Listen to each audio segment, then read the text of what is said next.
Hello, everyone, and welcome to Unleash Your Voice. I'm your host, Priya Sam, and I'm so thrilled to have Amruta Hunnurkar with us today. Amruta is a global product marketing leader and coach with more than a decade of experience building her career and her identity across the US, APAC, and EMEA. She writes and speaks on influence, visibility, and influencing without authority, and she coaches mid to senior product marketers who are individual contributors through her program, Unignorable PMM. Amruta, it's so wonderful to have you here on Unleash Your Voice. Hey Priya, thank you so much for having me. I know we've been chatting on LinkedIn for a while, and so it's great to finally jam together on this session. I totally agree. Yes. I'm actually really curious to hear your answer to this first question because I always start by asking my guests, tell me about a time in your career when you unleashed your voice. Yeah, okay. So probably have to talk like throwback time. This was when I lived in South Korea, which I know you did too, by the way. That was Yes. a fun fact I just discovered recently. So this was when I was living over there. I was working at the tech company Samsung, and we were leading GTM for a very high profile product launch. Right. I'm talking CEO level visibility. There was a lot of ambitious sales targets, and so a lot of executives were really deeply involved with the marketing strategy as well. And executives wanted to lead this launch with a technology marketing angle. And so basically, like, hey, look at how innovative our product is with all our specs, right? And to a certain extent, I get that, right? Innovation is such a part and parcel of Samsung's brand story. They have an incredibly successful mobile business very much because of the innovation and technology that they have been driving. But I had done the consumer research for this product launch, and I had identified that consumers consider a lot of the specs in this product category as table stakes. And a lot of competitors were more or less talking about the same thing, right? What consumers actually wanted was somebody who would solve their pain points genuinely within this product. And this came up again and again in the consumer research for us. And based on that insight, we had actually developed a consumer marketing, let's call it pain point marketing angle. And I truly believe that was the best approach for this campaign. Now, that's easier said than done in a very hierarchical culture, right? So it's very much a place where decisions are happening top down and things are being cascaded. There's also a very real risk in general, regardless of the place I was in. There was a real cost to speaking up, right? You are going to get questioned. You're going to potentially, your idea is going to get rejected, things like that. So I was like quaking in my boots and wanting to say, hey, I think we need to take this pain point messaging angle, not this technology angle. But but I still felt like, hey, this is the right approach for us to move forward with. And so instead of caving into the pressure of going along, I actually raised it to my manager and said, hey, I really believe this is the right way to go forward. And I was able to get his buy in to run some additional research. And that additional research, I was able to show and build data and build a business case saying, hey, with this angle of addressing consumer pain points, we actually see higher purchase intent, higher purchase consideration. And that also allowed me then to socialize that idea with my manager, of course, but my CMO. And eventually it went all the way up to the CEO, and we got approval for it.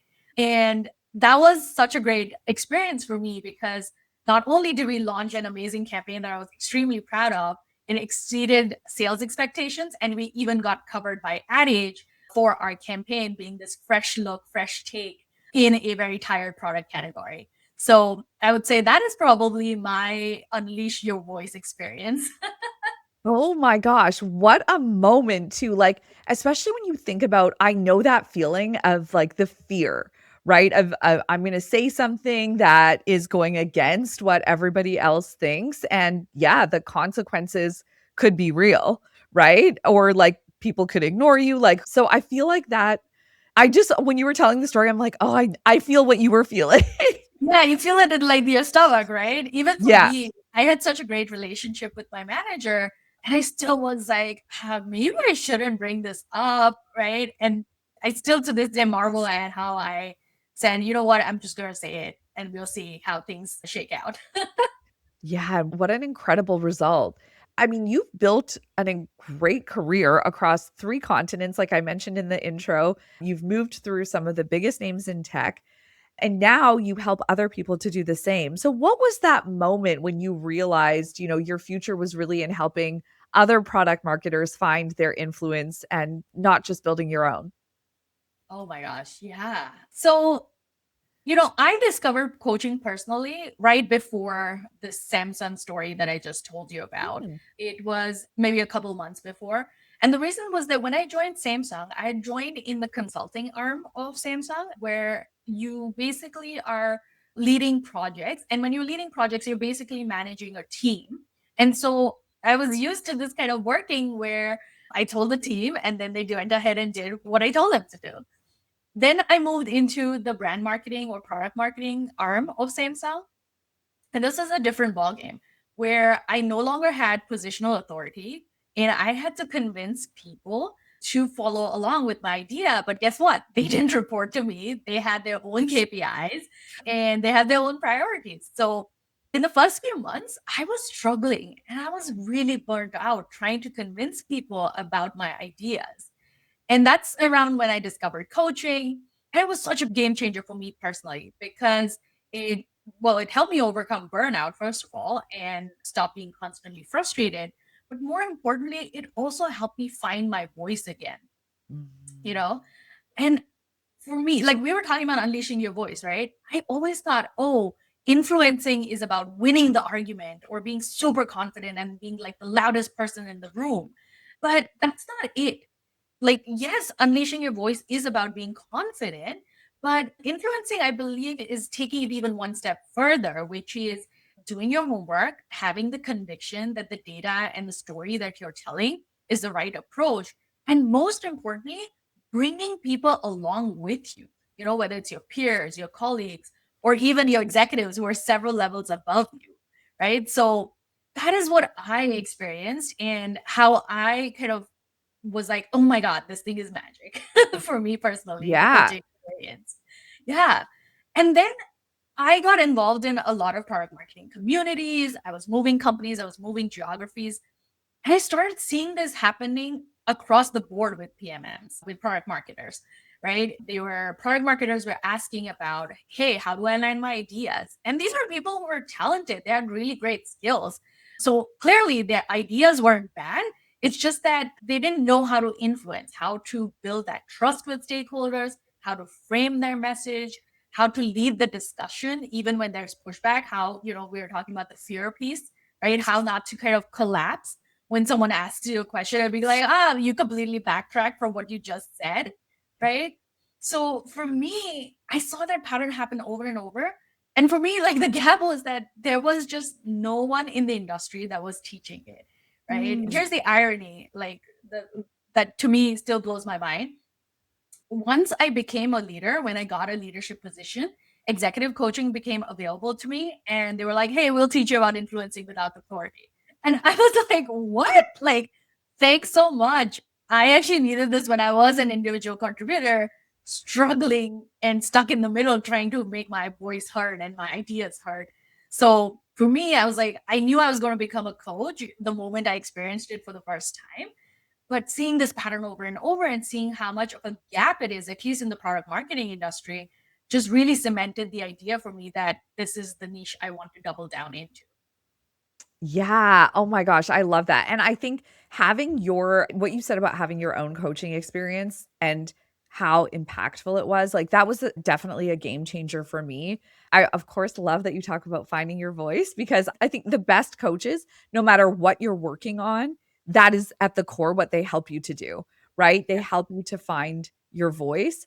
And there's something about taking experience that you have had and using it to help other people, that is one of the most satisfying parts for me anyway, and it Yeah. sounds like for you too, just about being a coach. Oh my Um, God, so much. So yeah, true, right? Like you have lived through that experience, right? And I feel like, especially with coaching, it is something that is so visceral yeah, that unless you've lived through that experience, you cannot really understand or coach someone through the struggle and the pain without having gone through that yourself. And, that's also why I built Unignorable PMM to help fix that. But I completely hear you on that one. Yes. Well, and actually, like one of the experiences you talk about is around losing out on a promotion to a candidate that you were more qualified than. And the feedback that you received was that no one could see how you'd influence the C suite. So I'm curious, like, was that a core experience that, or is that a core experience that you talk about in your own coaching? And what kind of changed for you after that happened? Yeah, I mean, I do talk about the importance of influencing, and this is, one of the very painful moments of my life that, Yeah. taught me this lesson. And, it was like I was up for a senior role. It had come down to me against another person, and he and I were on different product lines. But for me, I was like, this is a slam dunk. I am doing the work. My product line is bigger, it's more visible. I'm delivering the results. Like, it's going to happen. That's sort of what I was thinking in my head. So when I didn't get the promotion, I was surprised. But the feedback really stung, right? It was like, hey, we don't believe you can influence at the C-suite level. And I was like, what? It wasn't that I wasn't qualified or that my work wasn't strong. It was like there was this one skill that I did not have that was specifically called out. And, to be fair, also, I am so grateful to the person who gave me that feedback because it has really helped me become so much more of a leader and a more effective, even individual contributor for that matter. So genuinely very, very, very happy about that. But what I realized was that communicating your metrics, managing up, making sure that the right people know what I'm delivering and why it matters is just as important of a skill that I need to have for that next level. And so that's sort of where I have been working. That's the lesson I learned the hard way. And so when I coach, it's especially to help people and especially women who are in tech who do struggle with some of these pieces. Like, what I want to say is, hey, it's a hard lesson, but you don't necessarily have to learn it. Like, I can help you smooth the transition. Yeah. Well, and it's interesting that you say this because I find the same with a lot of my clients. They don't struggle with doing the work. Like they're excellent at, and beyond excellent at doing the work that they do, but it is that piece of communicating it, making sure that the people who make decisions about your career know the Mhm. impact of the work that you're doing. I'm curious to hear from you because like I work with women who are experiencing this, and I find like it's definitely something that we struggle a lot more with as women. And I think, there are cultural elements to it. Sometimes there are, depending on the family you were raised in, maybe being taught to put your head down, work hard, don't rock the boat, stay in the background. But I'm curious if you had to like grapple with any of that, like any of those like cultural or gender elements when you were kind of processing that feedback.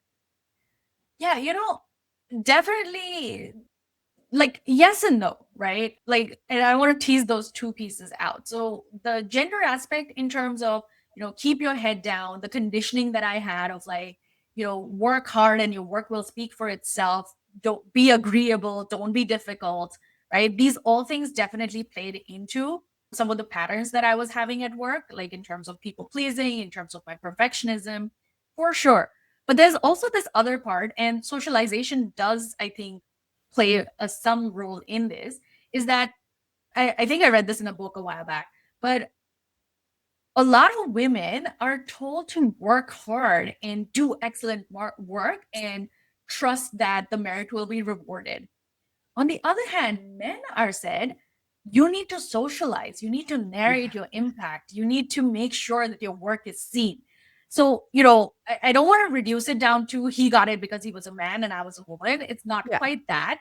But he was doing things that he had been taught to do, right? And that's the unfair part, that no one had taught me that this is equally important in terms of my career success, right?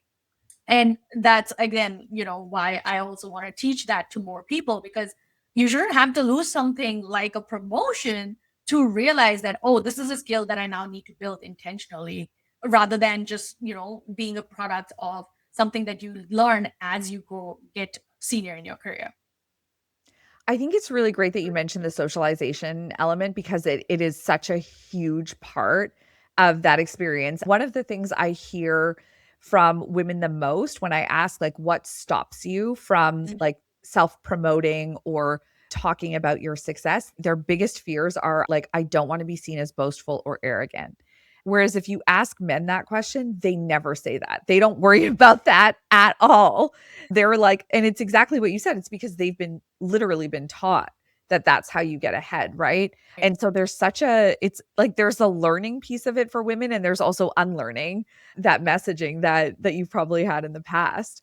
Oh yeah, Um for sure. yeah. I think this was one of the hardest lessons for me to learn, which is advocating for yourself is not bragging, it's not boastful.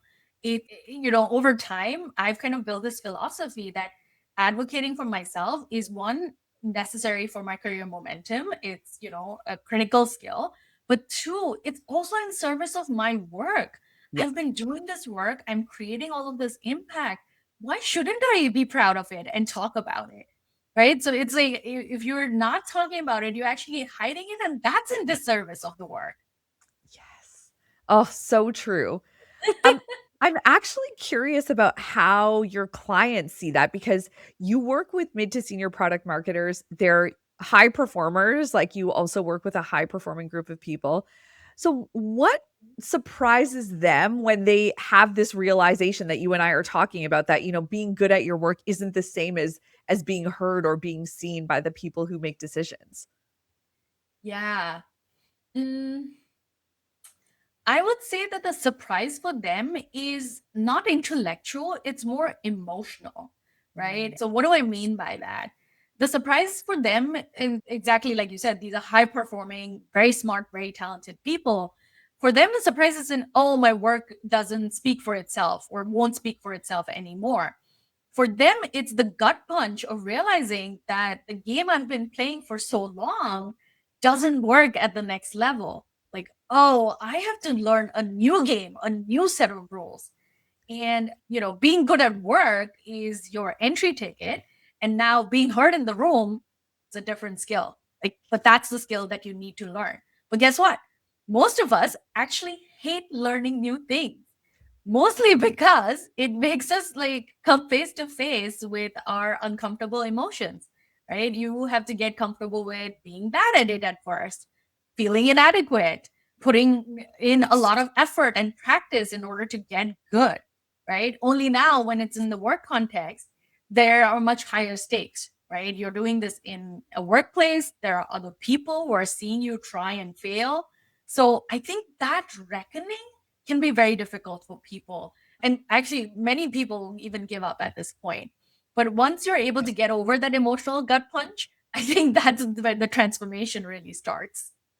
100%. Oh my gosh. Yeah. I'm just nodding along because I totally agree. Yeah, there's a lot of alignment in our philosophies. One of the other concepts that we were chatting about in our LinkedIn DMs was about why your voice becomes more valuable, not less, in this age of AI that we're in. I would just love to hear more about your point of view on this. Oh my gosh. Yes. I think this is probably, other than influencing without authority, I think this is probably the hill that I will die on, which is as we move into this age of AI, like I like to call it, it's your voice that's going to become even more valuable. Everyone is talking about what AI can replace, but I think that's the wrong question. The better question is, when anyone can generate a strategy doc or a positioning and messaging or competitive analysis by feeding a bunch of prompts to AI, well, what becomes rare? Mm. And for me, I've been reflecting on this question a while, and I would love to hear your thoughts on it, by the way. But it has come down to two things. One is judgment or discernment, knowing what's differentiated versus what's just good or baseline, and influence, being able to bring people along and getting the room to back the harder, better call through the trust and framing that you have built over time. Right. And I think those are two very deeply human things, not very easily replaceable by AI. Right. I can give you even a personal example for me on that one. So I go to this writing club in Berlin on the weekends where we kind of get together and we are all writing on different projects of ours. For me, that happens to be LinkedIn writing. And when Love I it. first started over there, and when AI had come out, I was like, great, I'm never going to run out of ideas ever again. This is going to be fantastic. Except I found that I suddenly sounded like so many other people on the platform. The things that made me, my edginess, my sassiness, my perspective, the cross functional global experience that I've had, so many times it would just not be there in the AI drafts. Let me put it there. It took me so many months to learn how to work with AI without losing myself. Even today, I think like most of the times I get an AI draft and I'm like, this is not it. And so I hack it down to 10% or something like that because the take I'm going after just it doesn't get it. It just doesn't get it. And you are a coach too. So you probably relate to this. When I'm especially writing about coaching concepts, tying the frameworks to the real pain points that people are feeling, the struggle, the desire to become better. AI is just so hopeless at that one. Yeah. It just doesn't get the humanity of this issue. So for me, really, like, it's been really a struggle in terms of working with AI. And this is why I so believe that your voice is going to be the most valuable thing. So for me, like, one of the ways I've kind of adapted is to talk to a voice app and then like capture the notes and then use AI to just kind of finally publish it. It does take me longer. That's probably why you don't see me on LinkedIn that frequently anymore. But that's the piece, right? The Yeah. thing that makes you you, your discernment, your emotional intelligence, your ability to read a room, your perspectives, your experiences, those are things that AI can't replicate. And the people who will thrive in this new age are the people who can bring that to the forefront and then also get people to act on their perspective and Mhm. bring them along on their decisions, right? That's influence. That's what I teach. But I genuinely believe that is also what is going to become a much more of a unique quality and a sellable quality over time. Oh, absolutely. Yes. And as part of that influencing component, like for me, it's like that's where storytelling comes in. And that Yes. is something that your AI solution just like cannot do for you. Or I also see a lot of people coming in to work with me because I do a lot of work with people on specifically like preparing for job interviews and story, Mhm. like effective storytelling in job interviews. They'll come in and they're like, oh, I already have my stories. And then I look at them and I'm like, this is like clearly your AI solution wrote this. And instead of, you know how you talked about like speaking and Mhm. then going from speaking to writing? Instead, they're going from writing to speaking. So they're trying to memorize something somebody else wrote. And that is, it's not effective. It doesn't work. Exactly what you said. You sound like somebody else. You sound like everybody else. You sound like a robot. It's not you. And your biggest differentiator is you, right? Yeah. And your own experience. So I think like that has been such a key shift for me when I'm working with people is to say like you can't go from writing to speaking and you can't start with AI. You have to start with you and you Oh have my to God. start with Yes. yeah, like your own voice. And then yes, you could obviously, like use AI to refine and to help you like it can be helpful in like picking out the right words or like concepts, all of those things. I definitely see how it can be useful, but it's not the starting point because like if you're not the starting point, then the end result is not you. Yeah, yeah, and especially like LinkedIn just released that seems like AI slop Yes. button, right? Guess Yeah. what? Everyone's filter is very attuned to what is AI nowadays. Yep. And in your interview answers, also, especially if you're giving very generic, because I also tried to use AI for some job interviews and was like, what is this? What is it? Yes, totally. Like, what is this? Right? Like, the unique challenges that you faced are not in there. And those are the things that interviewers are interested in. Okay, like, how did you manage to come up with a solution given all the challenges that were there in your company, your constraints, right? And AI is not going to give you that. It's just going to give you this like very cookie cutter, generic answer of like, tell me a time you failed. And it's like that, like, no, I'm so on board with you of like, especially for behavioral interviews and job interviews, Yes. you want to use AI. Please don't use AI for your resumes too, but you have to start somewhere. If you are going to cut it somewhere, please cut it in your interviews. Don't use them for your answers. 100%. Oh, yes. Okay, well, Yes. I'm glad we're clearly on the same page Oh my about gosh, yes. that.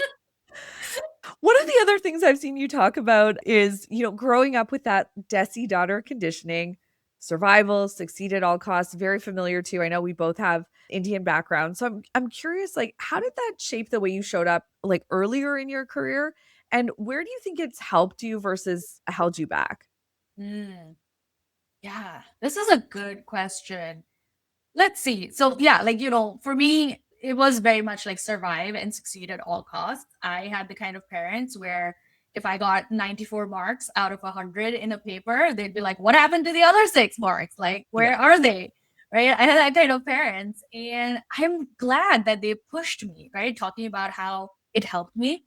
I'm so glad that they pushed me to become really an amazing person and to really tap into my potential, and it built up like this killer work ethic in me. And I had also kind of a lot of, actually, I'll just leave it at that. Like, it just built up this killer work ethic in me, and that was great.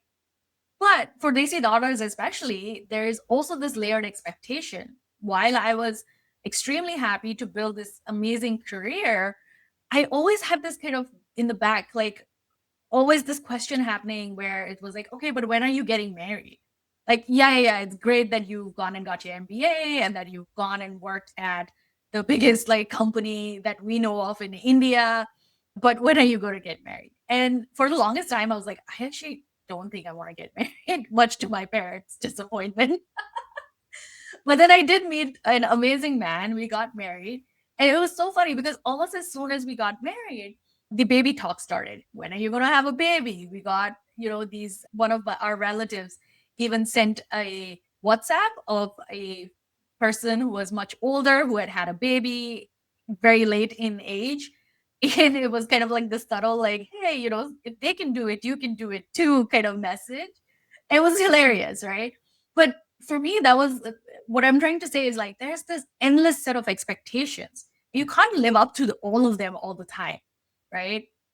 What that did do for me though was it built up like this amazing resilience in me where I was like, you know what? I can move to a new continent. I can build my life up from scratch and I'm going to be fine.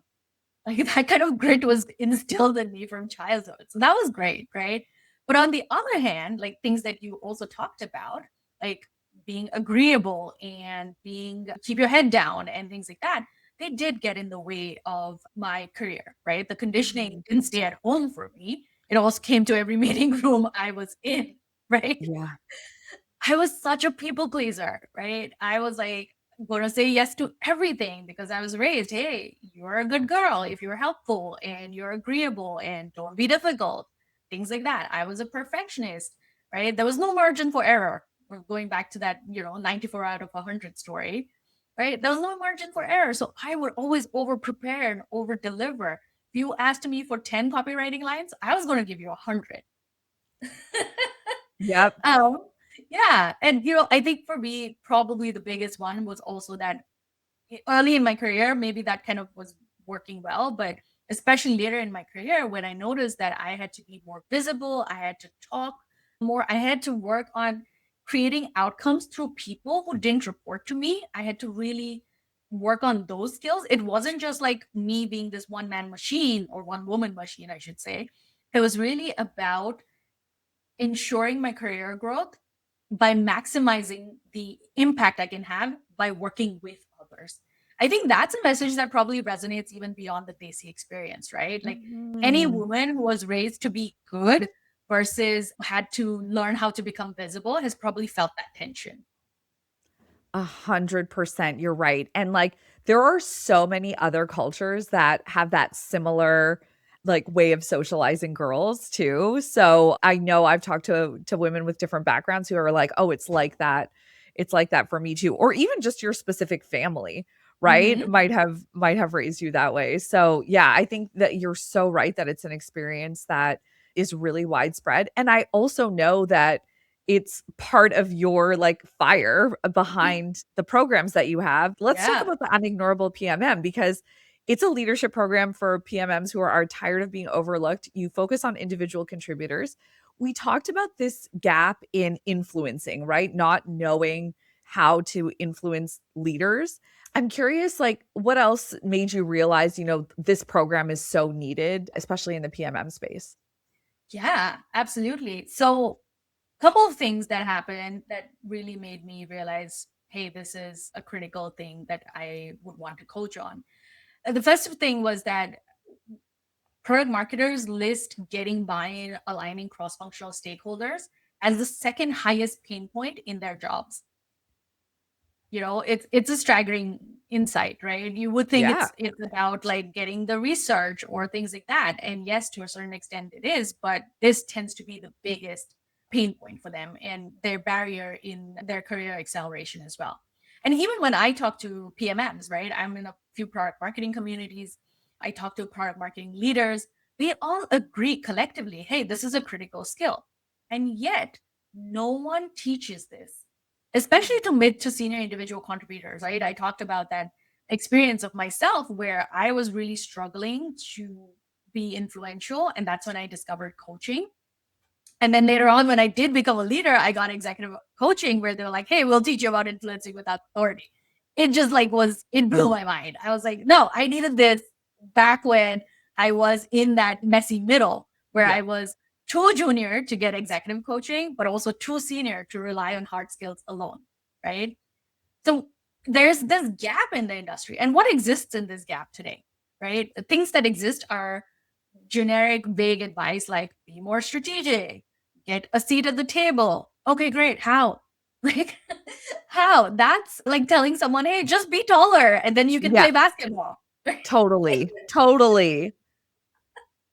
Right? So it's like there's product marketers, they're just floundering because they don't have a system that helps them, teach them step by step how to influence without authority.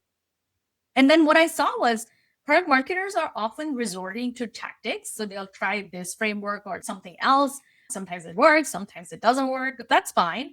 But what it was not happening is the layer beneath the tactics, which is the identity, right? You also were talking about how you help women find their voice again, right? Tactics don't address that. You might have a brilliant framework, but guess what? If you're having imposter syndrome, you're still going to walk into that meeting and not feel confident.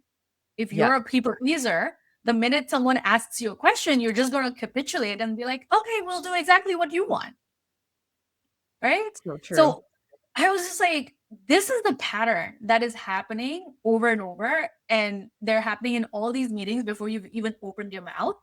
So for me, in the coaching program that I built, Unignorable PMM, I first tackled this, your identity, right? That's the piece I tackle. And then we layer on the frameworks, the tools, the best practices. And we also do role play and coaching every week to help make it stick. That's the gap I wanted to kind of build because, again, talking about lived experience, went through it, felt like, hey, this is what's missing. If I wanted to coach myself again, here's how I would do it. And here's how I would want to share it with other people. Absolutely. Oh, so like I think it's great that you do the role playing too. I do the same thing in my programs and Yeah. it is the game changer because you can write all you want. You can watch the training videos, you can write out your script for your presentation, but it is all about that practicing that delivery and that's where like that real confidence is built too, right? And I appreciate what you said about identity too, Mhm. because that's like the foundation. And if you're building on a strong foundation, everything else is going to be strong. But if you don't start there, then like you're building on a shaky foundation and it doesn't matter what you put on top of it. It's not going to stick. Oh yeah, for sure. Yeah. It's like that you probably have seen it on Instagram, right? It's like that giant Jenga tower, but there's like this one brick at the bottom that Yes. if you pull it out, the whole thing's gonna fall. That's how Yes. I feel like, you can't build influencing with an authority on a shaky identity. Totally. Yeah. Oh, yeah, 100%.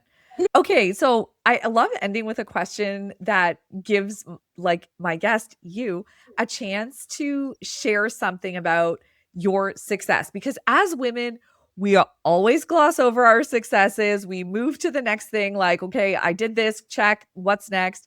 So I want to ask you, what are you most proud of when you reflect on your own journey, both with like the work that you've done at top tech companies and the work that you're doing now? Ooh, yeah, this is a really good question. I might have to steal it for like as like a closeout of my program too. I love But it. let's see, what am I most proud of? So many things, you know. I moved across continents. I pivoted careers when my family was not my family, but like a lot of people in my life were pressuring me to get married. I stuck to my guns and I said, you know what? I'm not gonna settle for someone just because I have to like check a box. So I'm really proud that I bet on myself repeatedly. Like I trusted my judgment when the safer option was to give in or stay put.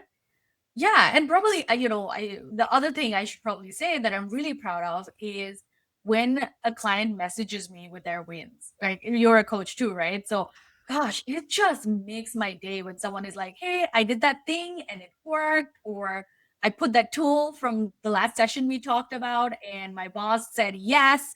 Like it is the best feeling in the world because I don't know, I just feel so humbled and grateful to be a part of the progress of so many women and so many product marketers in their journey.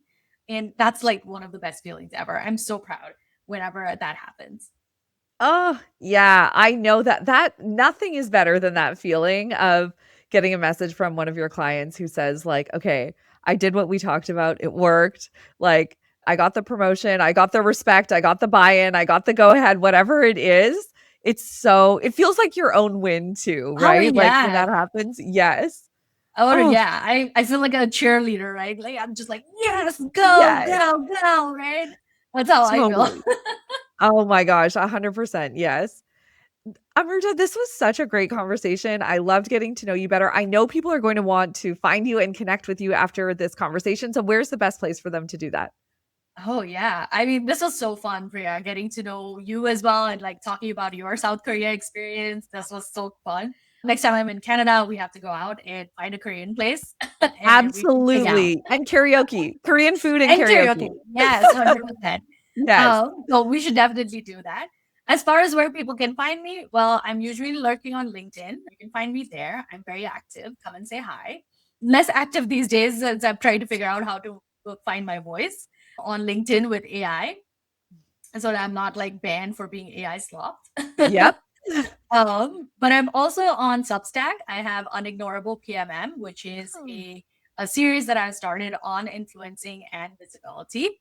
And then, yeah, you know, if anything in the conversation resonates, just DM me. I'm fairly available on LinkedIn, and I love hearing from people that are in the middle of figuring all of this out.